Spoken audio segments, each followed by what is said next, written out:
like Ventura TV Appliance on Facebook, it's nice. But when you love the Whirlpool appliances we deliver, it's even better. Our website is cool, and it's a good place to start, but you really should touch the merchandise before you buy. Touch the new Whirlpool Ice Collection. It offers a modern style made to create an inspiring kitchen experience. Save big on this Whirlpool Black Ice or White Ice kitchen. Come into Ventura TV Appliance and touch the merchandise today. Hi, I'm John Mallos. Welcome to this live edition of Connect with Me on the showroom floor at Ventura TV on this day. T-minus less than 24 hours and counting before the June primary. It is tomorrow, June the 3rd, of course, is the 2014 California primary. And are you ready to vote? We have our two political analysts in the house today to go over all the races. And you're welcome to call in at 436-MeTV, option 11. Do turn down the sound, though, when you do. We're back with our program in a moment.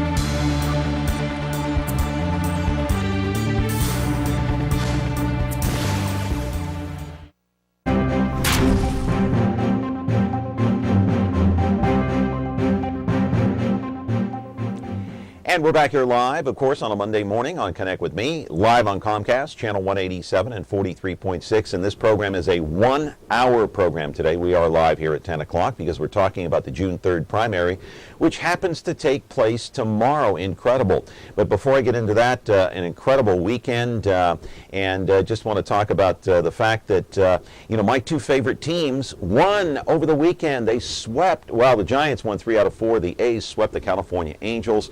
A great weekend for baseball. I took in the A's game Saturday night, in which Yoenis Cespedes had a terrific game, incredible game. Took my son to the Oakland Coliseum. It really was a fun time. So getting into the politics of this whole thing tomorrow, and then keeping an eye on our favorite baseball teams, the Giants and the A's. What an incredible weekend it was. Just very enjoyable. I think this show will be just as enjoyable because tomorrow you go to the polls if you so choose, unless you've already voted, of course, by absentee, the June 3rd, 2014 primary. A lot of very interesting races today. We've got two political analysts in the house to talk about this, and two of the things that we are going to talk about prominently, I think, on this program today would be Proposition 41 and Proposition 42. And let's put those up on the screen. I'll show you quickly what those are about. This is just a miniature version of what we're going to talk about today. Of course, Prop 41 deals with the Veteran Housing and Homeless Prevention Bond, and Proposition 42, public access to documents and adhere to open meeting rules. Now, keep in mind, Dan Walters had a very interesting piece. I don't know if you read him, but he said both of these were placed on the ballot by the state legislature. Dan Walters, of course, a syndicated columnist for McClatchy newspapers, works out of the Sacramento office, the Sacramento Bee. Very interesting. Live in our studio right now are our two political analysts, Tal Cloud, of course, and Doug Vagim. They're both here. I don't know if they're going to do point-counterpoint. They might agree on more than they disagree. However, we're going to go down the line. Each and every issue, each and every candidate, each and every race. And you are welcome to call in at 436-MeTV, option 11. If you do, turn down the sound. Remember, you're watching a live program, 10 to 11 today, here on Comcast and 43.6. Back in just a moment. Frigidaire. It means the first electric refrigerator. The first compact electric range. Now, there's the Frigidaire Gallery Range with Symmetry double ovens. It's designed to cook multiple dishes at multiple temperatures, so you can prepare the entire meal at the same time. Frigidaire, over 90 years of legendary innovation. See the full line of Frigidaire appliances at Ventura TV Electronics and Appliances.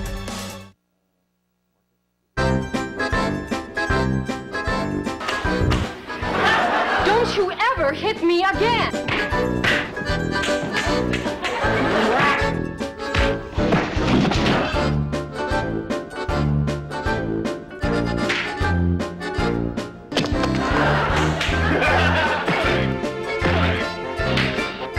Chief, I think we got got a hit on our hands. MeTV Fresno, now on Comcast Channel 187. Yeah, the June 3rd primary is tomorrow, of course, if you choose to go to the polls and vote. Very interesting races coming out this year, of course, in the Fresno County Supervisor's race, the City Council race, all kinds of crazy things going on in some of those City Council races. And then you've got the Superior Court Judge Seat 15, which we're going to talk about as well. And we got Prop 41 and 42. Hey, we've got the mayor running for state controller, and time to welcome in Tal Cloud and Doug Vagim. Welcome to you both here, gentlemen. Thank you. And Thanks for being here. It. So is this going to be point counterpoint, or are you guys going to agree we'll on? See. We'll probably agree more than we disagree, but there's going to be probably points. Since I started with Prop 41 and 42 in the monologue, why don't we just put Prop 41 and talk about that one? Tal, why don't you start it off? Well, I think Prop 41 is the state's looking to spend money that they haven't bonded already. As the Lincoln Club said, we support the homeless and the veterans issues, but we don't need to bond another $343 million. I'm voting no on it. It doesn't make sense to bond more money, more general obligation funds we're going to have to spend down the road. No, I'm voting no. Doug? Well, I agree. Even Dan Walters, who's generally fairly liberal on these things, have criticized this. It's not the issue of the veterans and their homelessness. It's the fact that the way they couldn't spend the money before, and they made the excuse it was the economy and et cetera.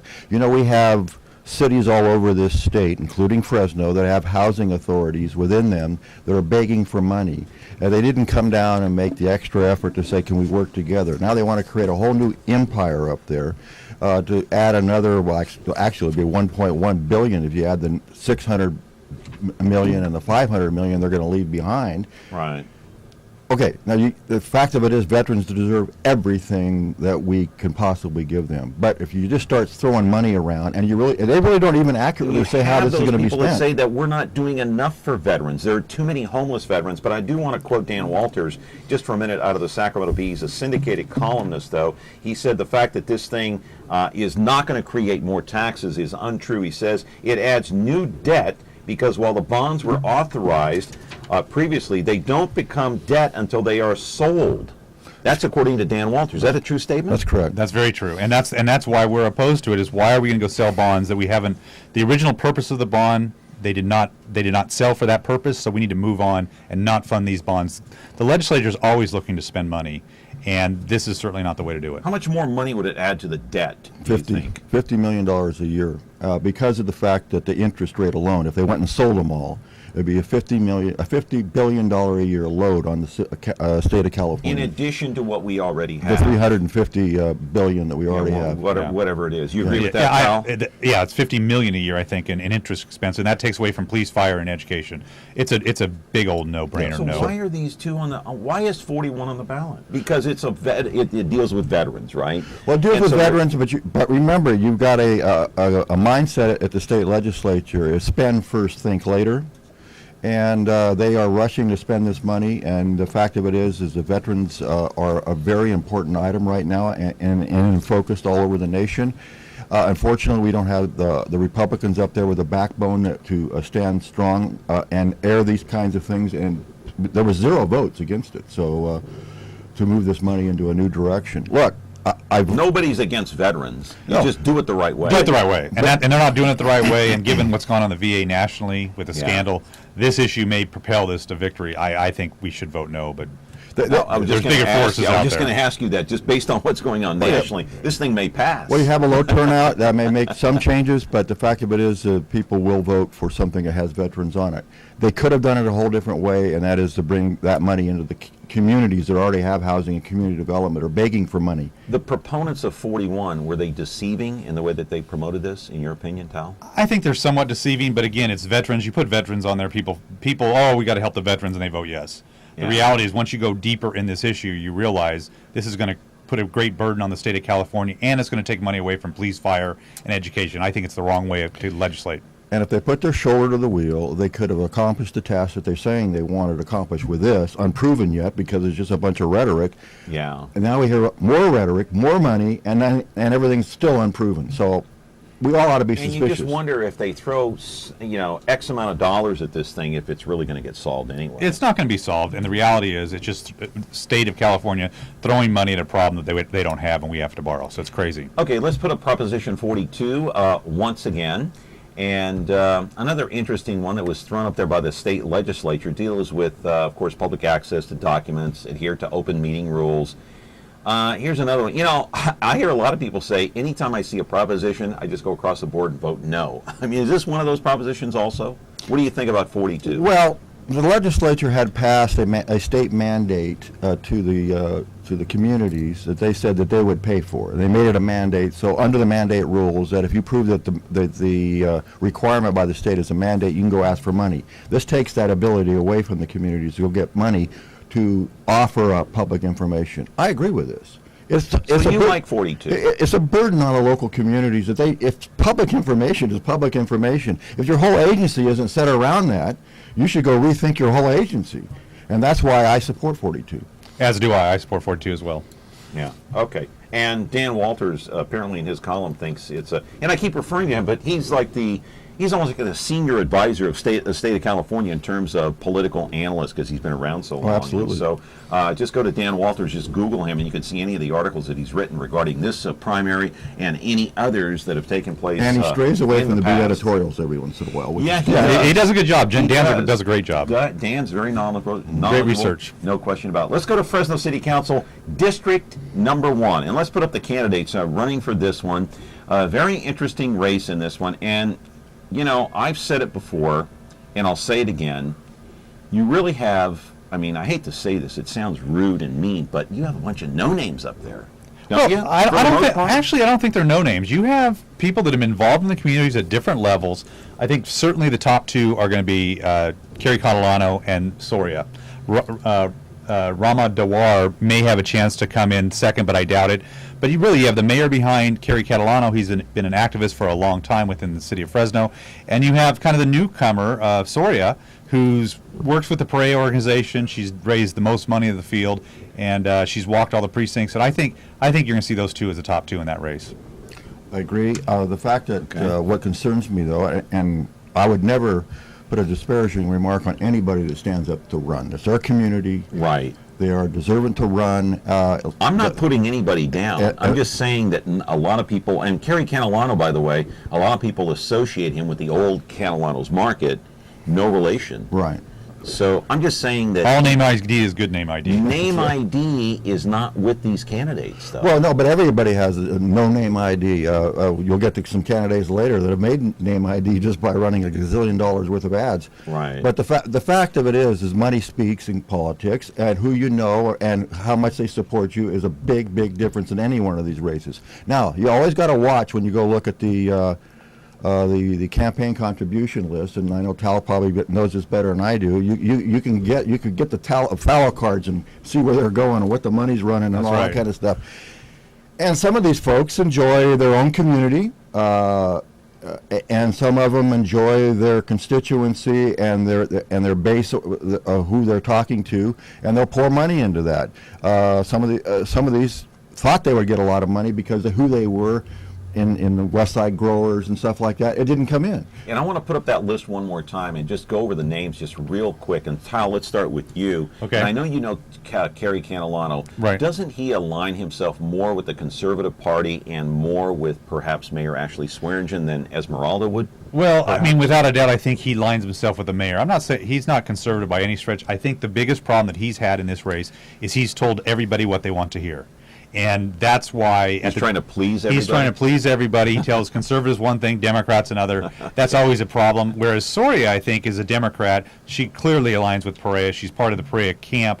She claims she'll be independent, but the reality is her money and her financial backing is from the Pereas. So the reality is we know where probably side she'll more align with Quintero and Baines. And that's where the union support. Yeah. She has a tremendous amount of union support, while Catalano has more of the business community support.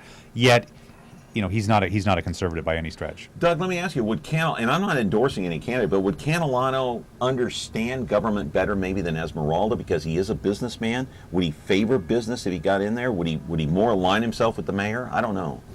Well, I think he's attempting to align himself with the mayor because, in all truth and honesty, he really did his all to get the unions on his side, and I think he was a little disappointed when they didn't come on his side. So he came out unabashedly with the mayor's plans, and that's politics, and he's giving it his all there. I disagree with some of his platforms, and I agree with Tal. He's no conservative by any stretch of the imagination. What do you disagree with some of his platforms? Just name one, let's say. Well, I mean, he's come out with everything the mayor's actually desired. There hasn't been any pushback at all, and I mean, if you want a rubber stamp, there you go. But the fact of it is, Esmeralda at least has written in, and that's another thing I want to point out. The Fresno Bee, and to their credit, has offered every candidate a free question and answer, and some of them didn't even take them up, which is really surprising to me. Why should that surprise you? Well, then that what ought to be that. There are a lot of candidates that don't want to go on the Bill Manders show, as you know, because we host. A lot of candidates don't want to come on here, so they're afraid of the line of questioning. But there's questions that they can study and think about and sleep overnight and write and do very little effort, to get something in there. Go ahead, Tal, pick it up. Well, I mean, I think what the Fresno Bee has done is offered an avenue for people to get their views out, and they've done an excellent job in the days of blogs and internet and everything else. Where do you go to get information? I agree with Doug. It's an opportunity to put your word forward. One of the issues with Kerry's going to have is, do we want a rubber stamp or from either party, from the mayor or the Pereas? I think we're going to have that with these two candidates. Yeah. Depending on who wins. We have to go to break. We're running short on time. We do? No break?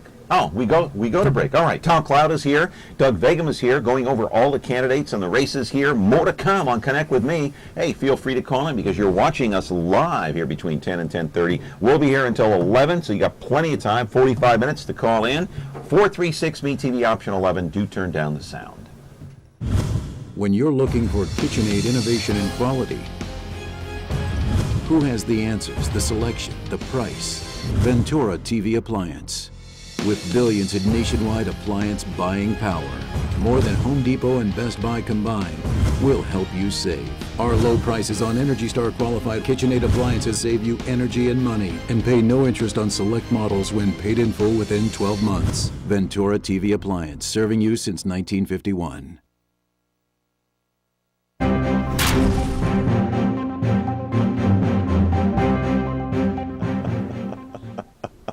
Having too much fun here on Connect with Me. 436 MeTV option 11. Do call in. We are going to talk about Fresno City Council District 7, and then let's put up the candidates there and see who's running in this one. This one, of course, is Clint Olivier. He is the incumbent.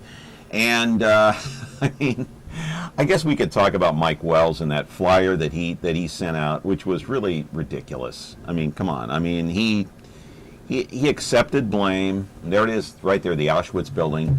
I mean, he was on the program here. I told him, I said, look, all you had to do was go take a picture with your cell phone, put it on the flyer, send it out. I don't know.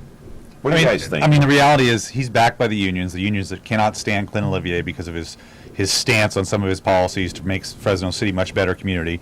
And those people sat in a room. They got so excited. They saw this. There wasn't a 17-year-old girl intern that did this. This was some of the campaign team of Mike Wells. They wrote this flyer. They put it out there. They do it deliberately? They knew exactly what they were doing. They are all denying it now, but I'll guarantee you. To get publicity? I don't think so. I think they didn't realize the blowback. They thought they could be cute. They could change the design.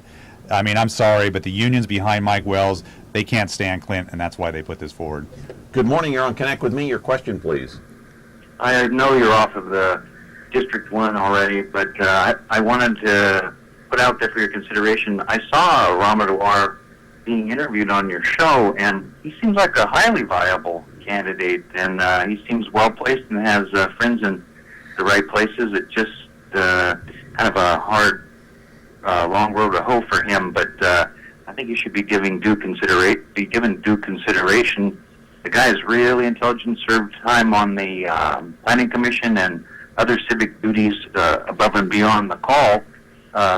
Dewar certainly deserves some consideration, and I'd like to think that your viewers would be impartial and take all things into consideration before voting. Okay. All right. Thank you. Well, I agree with the caller, and I think Tal did mention the fact that he could be a viable come in second. Yeah, Tal did mention that. But the fact of it is that He got a late start on his ground game.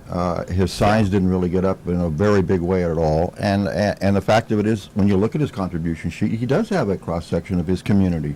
So there is that. But the politics is so crazy that when you start talking about counting votes, the people just, you don't know what moves them. The political analysts get a lot of money to find out what moves them. They do all those surveys and that kind of stuff. And the names that get tossed back and forth are the two top that we just talked about. And he has to do some extra things. He could have done some extra things because he put money in his campaign, and he has a pretty good little chunk of change to go do that. Unfortunately, I don't get the reading that a lot of folks are. He's not creating the buzz that you would need to make that move to the second. I mean, and I agree. The reality is he needs to create an issue that propels him forward to get out of the clutter. He hasn't been able to do that. No one really has in the city council race. So you've got the other two candidates that have bigger backing within the community, and that's why they're moving forward. And back to the Clint Olivier race, I think Clint will win this. He'll probably win it. Landslide? It's not going to be a landslide, but I think he'll be over 50%. So this will be over with. So you don't think there'll be a runoff? I think he'll be 50. He'll be 51 or 52%. I know you haven't commented on the District 7 race yet. Do you agree with Tal with the Mike Wells and the Auschwitz building and this and that? This was purposely done? Well, Mike, I'll give Mike his due credit. I think he's, and I'll say this in a very kind of a broad term, he's very naive about what politics was all about when he got into this. I think he got his fingers singed. He'll never do it again if he runs again, or if he gets in a runoff. He'll know that people who will make mistakes, or they will deliberately do something that be cute and laugh in the background and hey, look. He might not have even known anything about it until it was explained to him what this picture was. But they did it on purpose. If they did it on purpose, what would be the point? I think the point was that people are so upset on the union sides at Clint that they thought this was cute in a room. The reality is, if Mike Wells truly cared about Auschwitz, the Holocaust, but that's how he views our community. If he approved that, the thought would never even cross my mind to do something like that. Well, first of all, I firmly believe he did not know what that, because when you look at that flyer alone, unless you really study it and you understand what that picture was, and then you start comparing it, you don't know the difference. And probably he didn't take that extra step. Where I would have asked, and I'm sure Tal would have asked, you would have asked, where'd this picture come from? What's the background? What is it? I've never seen this in this community. Yeah, and he thought that looked like Fresno. And I'm sorry, that's what his press conference said, well, it just looked like any of the other buildings in Fresno. I'm like, wait a minute, that's how you view Fresno? I was at the press conference when he said that. I was like, you're crazy. You probably were stunned when he said that. Oh, I was very stunned. It has no resemblance to Fresno whatsoever. No, and let me take that one step further, too. The fact of it is, the premise in that flyer to go that far is really, really pushing the envelope, because you are really trying to create hate in your own community against the incumbent. And I think that's really taking it way too far. They could have done something a lot more subtle and been a lot more effective. Unfortunately, whoever had the mindset behind that didn't want to go there. They wanted to do the most outlandish thing they possibly could. I agree. I mean, it was shock value alone, and that's not what runs a good campaign. I mean, we've seen a lot of shock value in this cycle. Yeah, and you would think if you want to attack your opponent, especially if it's an incumbent that's been in for 4 years, has a record that he can stand on, if you're going to attack him with some truth. Maybe, why didn't he just attack his record? Well, obviously he's trying to attack his record, but he's going everywhere to attack his record. I haven't heard Mike Wells say anything about Clint's record. He's come out on more for the mayor on some of her issues and against Clint, when Clint basically has tried to ride a fairly even fence on some of the issues. Right. I got to give credit to Clint, though, for the fact that he was able to effectively point this out without taking it too far. And boy, I'll tell you, those don't come along that often.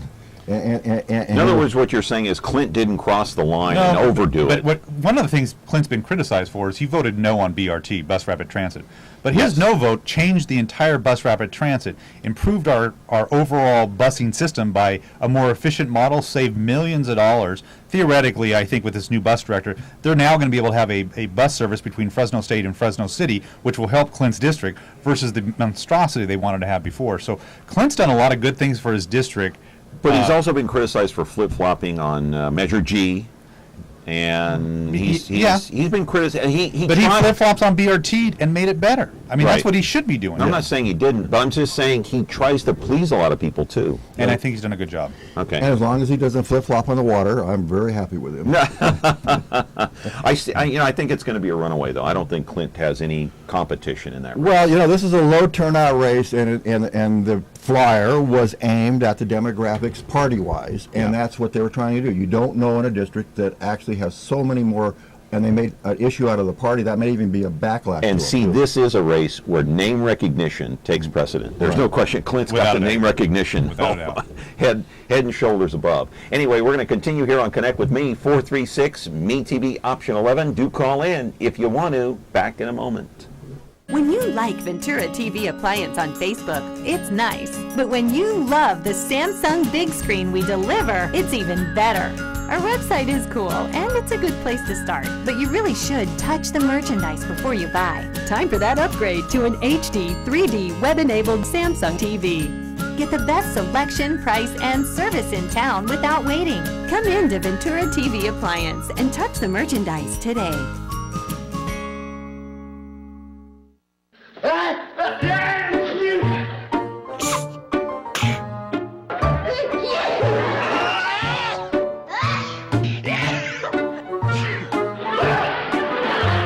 From now on, when I sneeze, I'll try to sneeze more friendly.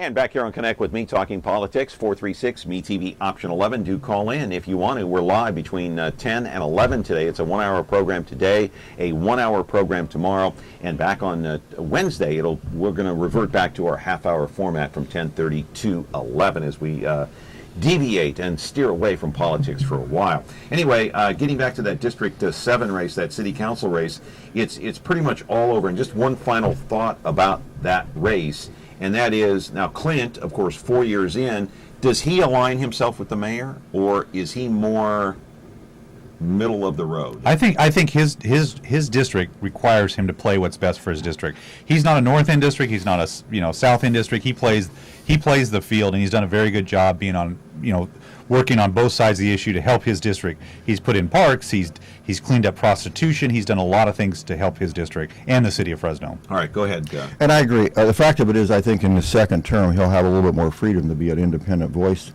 that he was in his first term, because you're always looking for re-election. And in a term-limited race, you can be an individual. And I know Clint. Clint is a conservative guy.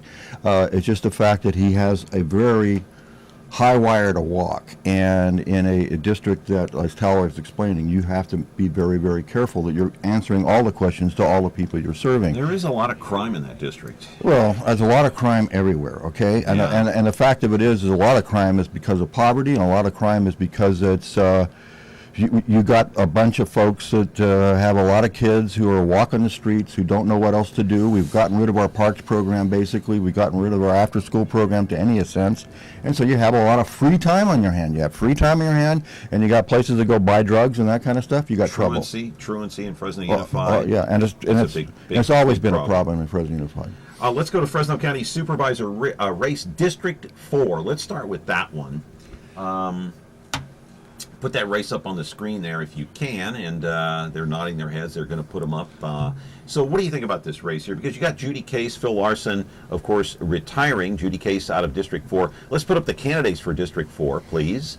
That's District 1, but okay. All right, District 4, there it is.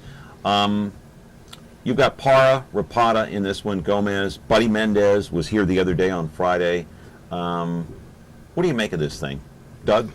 Well, Mendez has got the background. He served in that community. That district is a unique district. It's the only district in all the 5 supervisor districts that doesn't have a big influence by the city of Fresno, because it hasn't gotten there yet. Probably one day it'll be there, but the other districts have a big footprint of the city of Fresno in them. So this is a rural district. You're answering to, I believe, 9 of the 15 cities. You have to go out and talk to all the folks from Kalinga to the Orange Cove. And being that it's so rural, you may not have the turnout either. probably a low turnout in that district. It's not. I think District 3 actually has a lower turnout, but District 4 has one of the lowest turnouts. And so Mendez, would he be the front runner in this one? He's a farmer. He's been a farmer all his life, basically.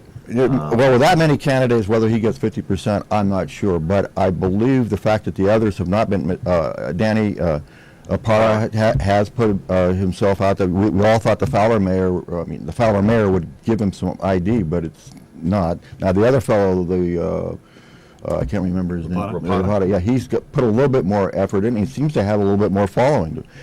He could be into a runoff with and I'm not sure, but it's hard to get 50% at any time. But a low turnout can get you 50% because people. But a low turnout can also mean a runoff. Well, I mean, Buddy Mendez is clearly the class of the field right here. I mean, Mike Emanuel's comments that he's simply the best candidate on the ballot in Fresno County out of all the candidates because of his background. I mean, Buddy Mendez has farmed in Westlands and Kings River Water District, which is this district comprises both. He brings a solid water knowledge to the Board of Supervisors. I think the other candidates, one's aligned again with Henry Perea, has had a very weak showing in Parra, and the other candidates are, they drop off the map. So I think this is Buddy's. He's going to win this campaign, whether it's tomorrow or in November, but he's going to win. Before we get into District 1 race, I want to ask both of you, no matter who wins this thing, you got 2 open seats. Fresno County Supervisors race, 2 open seats. That's amazing. It is. How is that going to change the makeup of the board? It could change it a lot, depending on who gets elected. I think Buddy gets in. I think he has more of an even keel understanding of the county situation, being from where he's from, and the fact that he's a background in public agencies already, in a sense of a county kind of an agency, not a city agency. Yeah. He'll bring the flavor of that to, and being a farmer.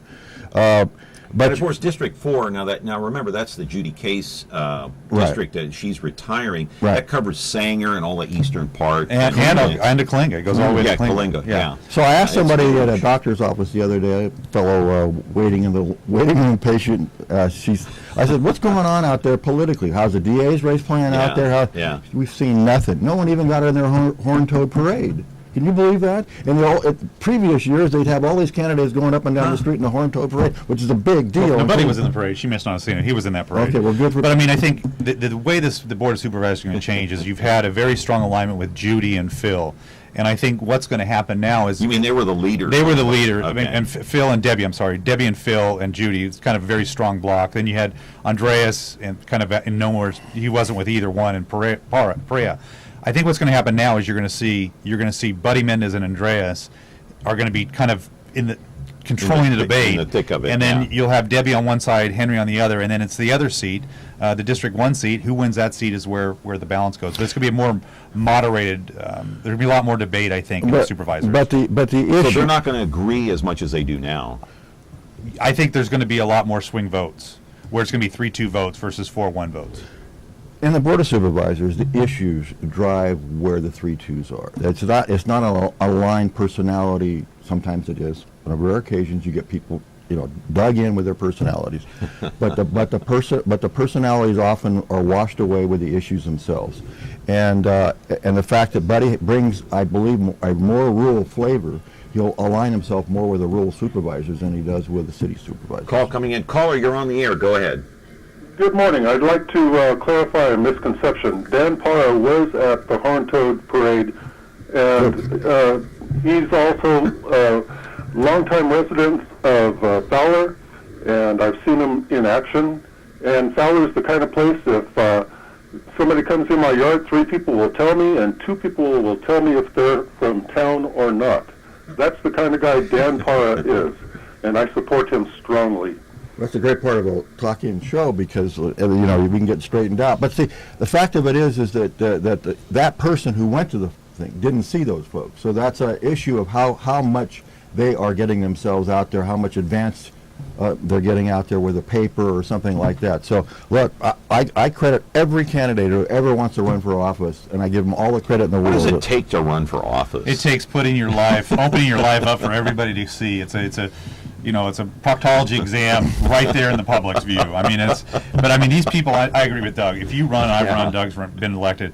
The reality is we don't have enough good people running for public office. So whether people win or lose, I commend them all for running. Do you agree with that?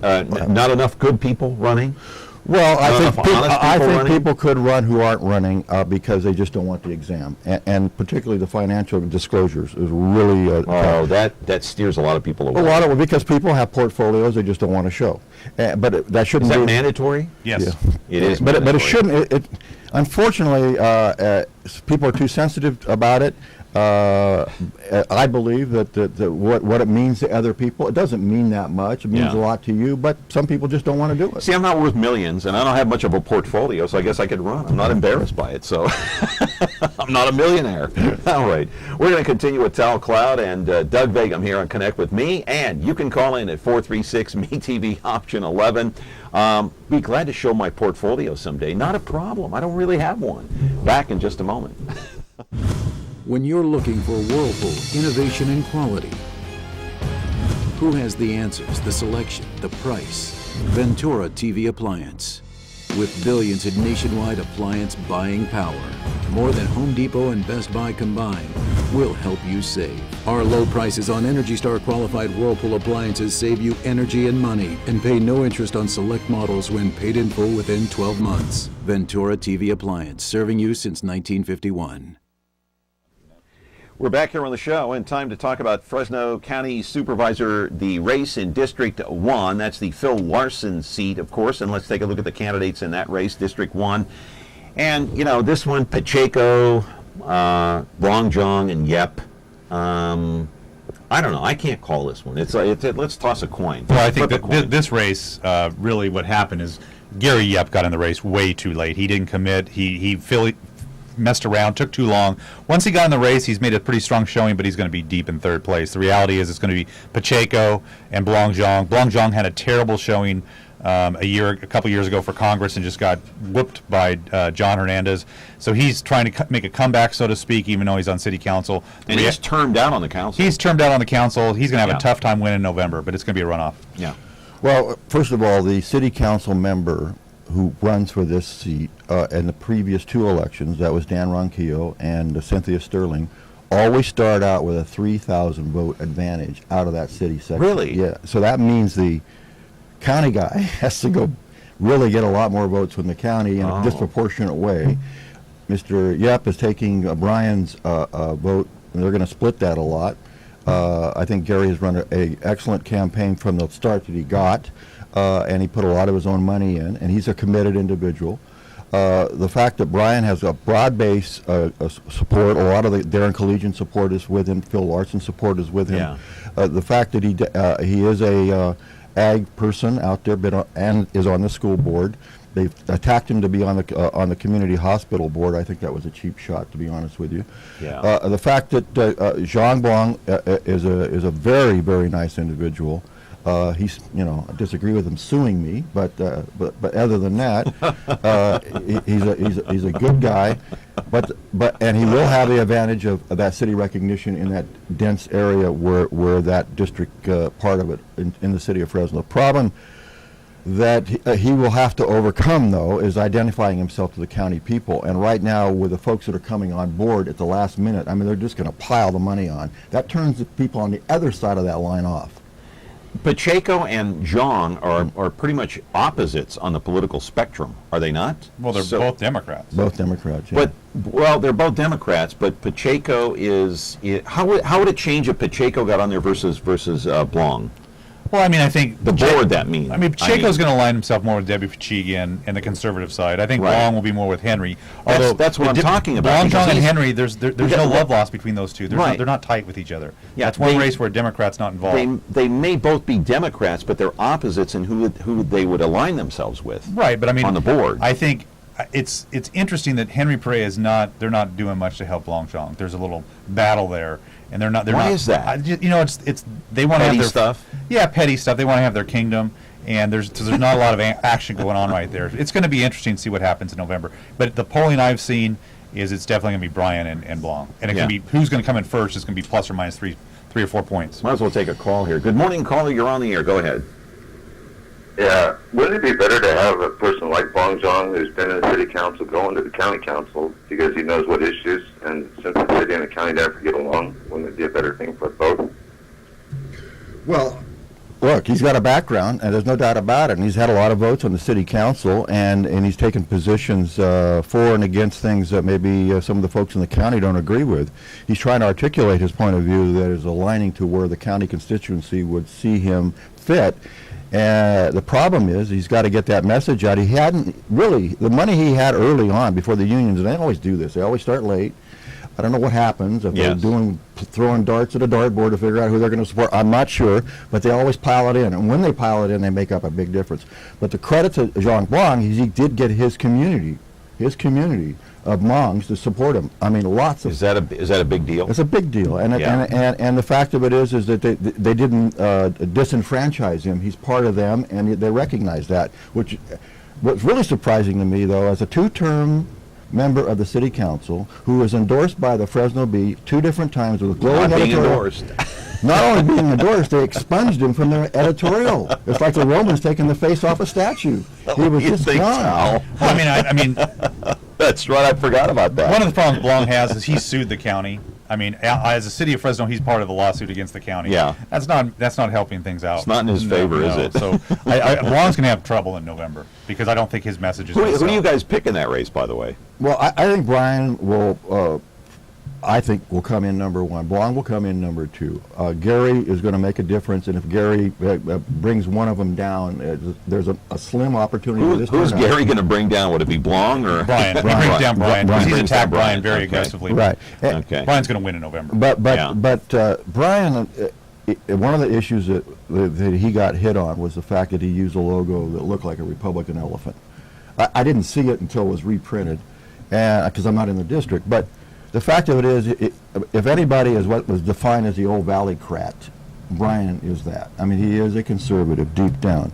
I served with Democrats that were on the Board of Supervisors, and they converted the Republican after they got on there, believe it or not, and that was Darren Conrad. He was a deep Democrat, but he had the same conservative points of view that Brian does.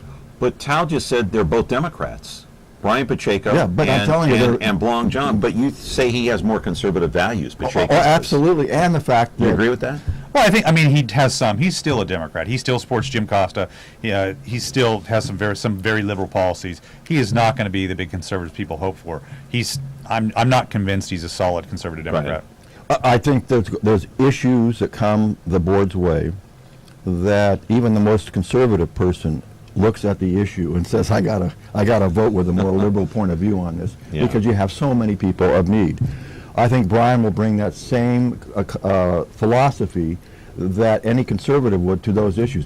I think what Tal is talking about, there's those split hair moments. And you look across the sea and see who's over there, pushing. I don't think Brian's going to be pushed by the unions. I really don't, which is a big fear. The biggest issue at the county right now for unions is that in-home care services. There's hundreds of millions of dollars right there, and they're trying to get that liberalized and more money put on the table. And many of the county employees still upset over that 9% pay cut a couple of years ago. Remember that? Right. And the board didn't take a cut. Right. So, I mean, I don't know how much of that is going to factor in. But anyway, we're going to continue our conversation here on Connect With Me, 436-MeTV, option 11. Do call in. We're back in a moment. When you like Ventura TV Appliance on Facebook, it's nice. But when you love the KitchenAid appliances we deliver, it's even better. Our website is cool, and it's a good place to start. But you really should touch the merchandise before you buy. Save big with KitchenAid. Right now, get up to a $1,000 prepaid MasterCard when you purchase select KitchenAid appliances. Get the best selection, price, and service in town without waiting. Come in to Ventura TV Appliance and touch the merchandise today.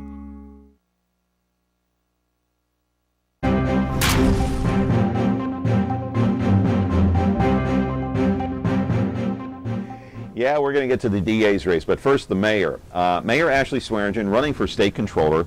Let's put her picture up. We all know what she looks like, but just in case you moved into town, there's our mayor right there, Ashley Swearingen. She's running against Laura Wells, Tammy Blair, John Perez, Betty Yee, those are the two big ones, and David Evans. So How much of a chance? She's endorsed by the LA Times. I've heard a lot of people say, yeah, the reason the Times endorsed her is because they want a Republican versus a Democrat. They don't want two Democrats beating up on each other. Is that true? Well, I think the LA Times endorsement is important, but remember the LA Times and Perez were not friends. He left that city to become speaker in the assembly. He was a housing authority member. He was on the redevelopment agency, and there was a lot of controversy. So much in that community. They didn't even take over their own redevelopment agency like the city of Fresno did. They handed it off to the state because they couldn't handle the political turmoil. And he was embroiled in that, and still is. And so the LA Times, I think, still has some ill feelings about it. Yeah. And so they wanted to go to some fresh face, and they went to Ashton. But if you read the LA Times editorial, they really endorsed all three. She just got the strongest of the three endorsements. They said nice things about everybody. The reality is, I think she'll be in the runoff.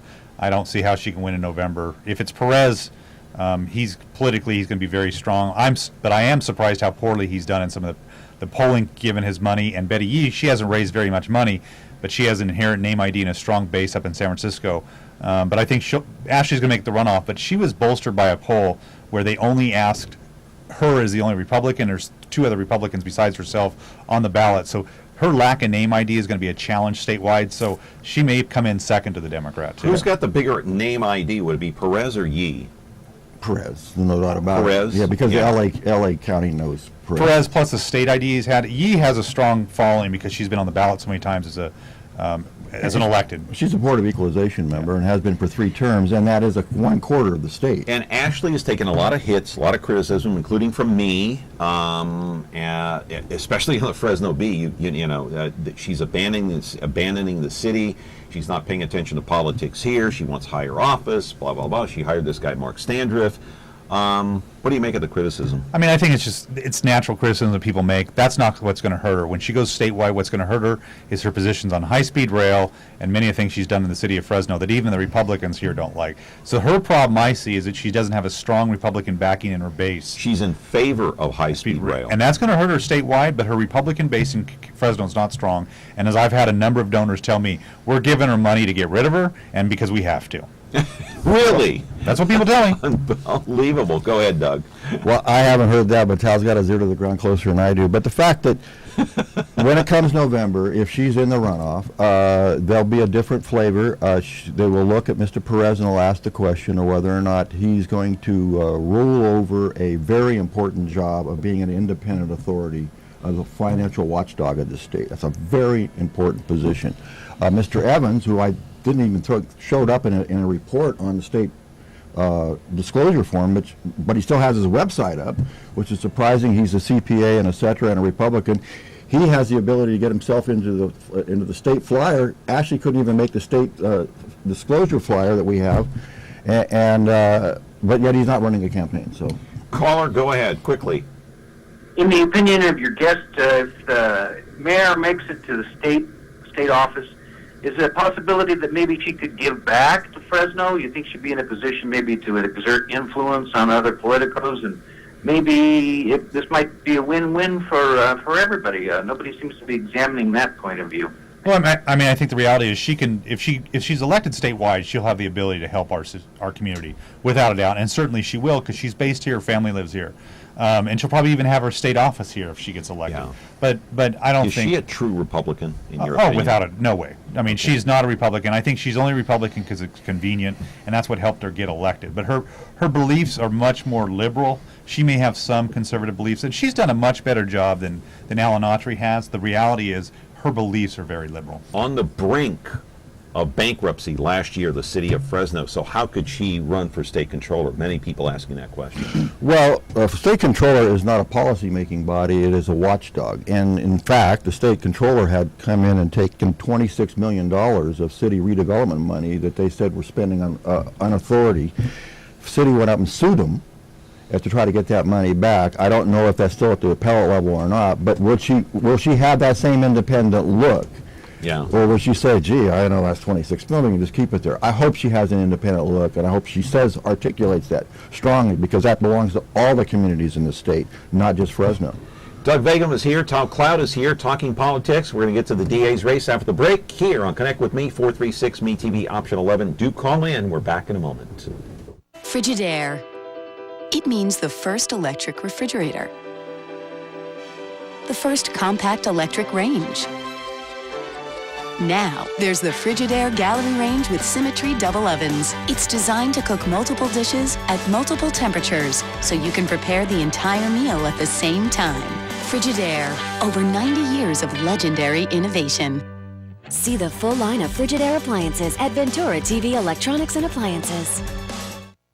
Back here on Connect with Me, let's take the call. Good morning. You're on the show. You were on the show. Call back at 436 MeTV option 11. Do turn down the sound. The DA's race, Smith Camp and Egan. I can't think of a nastier race in the campaign than this one. Doug, why don't you start off? Well, they say incumbents have the edge. Unfortunately, in certain races where someone can outspend you 2-1, that edge goes away. But the other problem that very few people realize, incumbency has its own problem, and that is you got to run the office that you're in, particularly county department heads. And the challenger can be footloose and fancy-free and, float like a butterfly and sting like a bee, where the incumbent has to run the office. And unfortunately, I think that was on the mind of Liz too long, and she didn't become a candidate fast enough. Okay, let's take the call. Good morning. You're on Connect with Me, caller. Yeah, this might sound stupid, but would someone explain what's the difference between a Democrat and a Republican? We got 9 minutes left. That's for another show. Let's go back to the DAs. I mean, I think the reality here on the DA's race and what Doug said is that Beth spent a lot of time in Sacramento. She spent a lot of time acting as a DA, but she didn't get out in the public.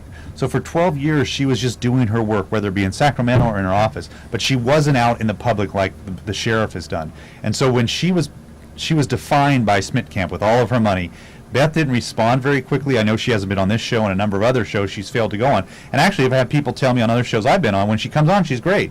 But the reality is she was not out in the public, and that, I think, is important for she's been beaten in a couple of those debates. I saw some of those debates online on YouTube, and she looked flustered. I thought she did pretty well. In the Lincoln Club debate, I thought she did very well. And when I've seen her, she's done very well. But Lisa's very talented as well. I mean, you don't become an attorney if you're not very talented. And I think they're both very talented ladies. But it's easy, like Doug said, it's easy when you're the incumbent to get punched at. And the way she's been punched, she's taken way too many punches. Well, is Smith Camp Muhammad Ali and Egan is George Foreman going down for the count, or what? No, I don't think so. First of all, no county department head has ever been defeated in this county in my recollection. Even when you had a Galen Larson who was accused of everything from flipping the finger at a member of his staff to being sued as a harassment, he was challenged very aggressively and still won his seat. And the fact that Liz is a good DA, I believe, and she has a good record. But it's all about plea deals, and that's a very confusing issue. Well, I look it's at this. It's very confusing, and I've read all the articles. Yeah, most people don't understand that. It's crazy. Yeah, but Ms. Sonnegaard has run a good campaign. I got to give her a lot of credit. She has shown herself to be a good candidate, tough as nails individual who can be in the mindset of people like the Fresno Bee and the police chief and the mayor, another strong person. Frankly, I don't know that there's something bigger than dirty bringing up this ad with this the alleged drunk driver. Well, I mean, the reality is that they've both. I think what the problem has been, and I've told Beth this. I'm a friend of Beth and her husband. I've given her money over the years. The reality is that she needed to be presidential, and when she got down in the mud with Lisa, she went to Lisa's level. They're both in the mud rolling around. And neither one of them has really come up either. They're both still in the gutter fighting it out right now. I think, it's easy for Lisa to throw darts at Beth, and Beth's taken a lot of darts. There's a poll by Action News have done a poll that shows Lisa up by 21 points. I don't think it's going to be that big, but I think Beth's got some problems tomorrow. She may be the first one to be defeated. And there's another poll from back east. I forget what the name of it is, but that she was up by 9 points in that poll, the Virginia poll. Yeah, it's hard to say, but the reality is I think Beth has taken a lot of shots, and she hasn't been as effective at defending herself. And will that bite her in the ear in the end? I think it could. Yeah, how about you? Yeah, I agree. As a matter of fact, I'm out in the community doing this little thing that I'm doing, and the fact of it is people are telling me. The Terrence poll, that's right. I forgot what the name of the poll was, and that's the 9-point lead. But I saw the Channel 30 poll. Just so you know, Terrence is her relative. I know. There's a relative to that poll. I understand, but I saw the Channel 30 poll as well, up by 21 points or something like that. But, how accurate are those polls, Doug? Well, it depends on I don't see the error factor up there or how many were counted, and so those have a big difference. But look, people are upset of the race itself. Period. They're sick of it. I've had people tell me they're so mad about it they want to just do a write-in, and I tell them don't do a write-in because that messes up the election process. What do you mean they're fed up with it? They just don't like the attacks, the continual attacks. Yeah. It's disturbing. But people say that every year. I mean, know. they say that about every race. Oh, we don't like the negativity, but you know what? It works. The reality is that Beth has not shown herself to be presidential. Lisa's taken shots. I think her message is won. Although she may have gone overboard lately. Didn't Elizabeth Egan take the first shot when she attacked Lisa's family in the B article in January? You mean on the running? Well, on her brother. Yeah. Unfortunately, I think her campaign made it more personal than personal attack versus just the facts. Did she break the law? And the way they've ran their campaign out of Sacramento, I kind of disagree with the way they've made some of the attacks. A lot of them are very legitimate. The fact that Lisa has pulled in favors for family members looking into cases. Lisa's done, she's got some issues that she needs to be held accountable for, and she hasn't done that. Some issues that haven't been brought to light yet, maybe? Well, no, I think they've been brought to light, but how you bring an issue to light in a campaign is what matters. And I think, unfortunately, the way Beth's team's done it, has made it look more personal than just the issue itself. I see. Good point. Doug? Well, unfortunately, the timing of that particular drop early on in the campaign about the running the bar as an attorney and that kind of stuff, it didn't. Letting the Fresno Bee run it was a big mistake, I believe, because the Bee took it into a point that allowed Lisa to be very effectively defensive to it, and all of a sudden she had text messages that were 5 years old on her phone. Who keeps text messages for 5 years? I thought that was odd. It's amazing to me. I saw the messages. I saw that. We have a call. Go ahead, caller, quickly. Yes, I have a suggestion for John Mallows. Okay. You're asking these people for advice and information, and then before they finish the thought, you're running over the top of them and cutting them off. Okay. Hey, point well taken. I apologize. Hey, fine. That's great. I appreciate the call. Well, thank you for telling him not to interrupt us. But we only got a couple minutes left, so we better get going. But we have time. But the problem is on this show, like any show, we have time issues, and I'm getting the cues from our lovely producer over here, Lauren, and I have to follow her time cues or I get in trouble. So sometimes I do have to cut you off. I apologize. But anyway, hey, before we go, we have to talk about the Fresno County Judges race, seat 15. And let's put the candidates up for that race. Of course, McGill, Klein, Smith, Hill, Gamoyan. We have 2 minutes left, so I'm going to have to cut you off. But go ahead. Who's going to take it in this one? Well, actually, I was outside pounding on the door at 6:30 last night, and I couldn't get in, or I wanted to come early. But the fact that that race is anybody's at this particular point, there's a lot more money being spent on Miss Hill and Gamoyan than the others. Yeah. But you have good. I saw your interviews with the candidates, except of course you didn't have the one, and they're all good people. Yeah. McGill is a defense attorney, which people naturally believe that he may only one in the group, but that is a defense attorney that may be a hindrance to his ability to be a judge. What concerns me is the individual, and I heard him on your show, and he showed jurisprudence to me more than he did just as a defense attorney, as I hope the others. What concerns me about it more than anything else is these people start talking about what the sheriff's doing, what other people are doing. I want to hear jurisprudence from a judge, not how to get the jails empty and all that kind of stuff. We got 1 minute left. I got 1 minute, so I'm going to be quick. Lincoln Club has done something they've never done before. We've suggested one person to vote against, and that's Stephen Smith, because we know his background. So there's one person, the Lincoln Club on our ballot guide, vote against Steve Smith. I think it probably will end up being Gamoyan. I'm not sure who. I know everybody wants Steve Smith in the runoff because of his background. Okay. 30 seconds left, and I want to mention Rachel Hill.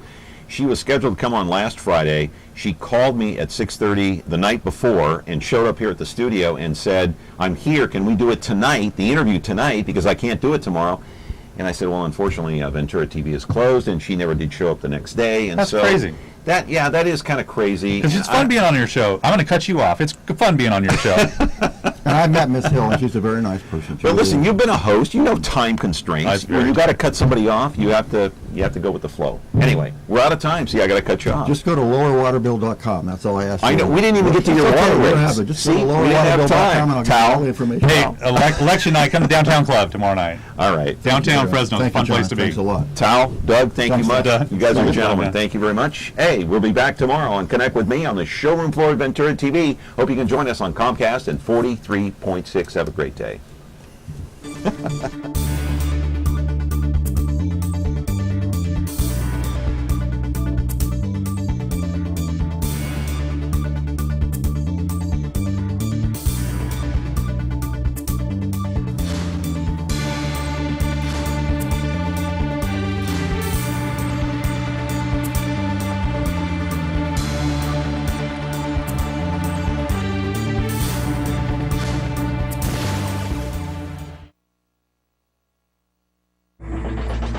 You ready, Bo?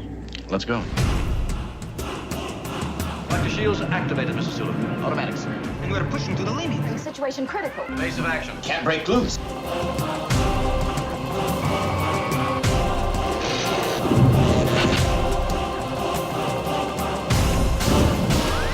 Peace or utter destruction. It's up to you. Star Trek, Saturdays at 9, 8 Central on MeTV. Brought to you by Ventura TV.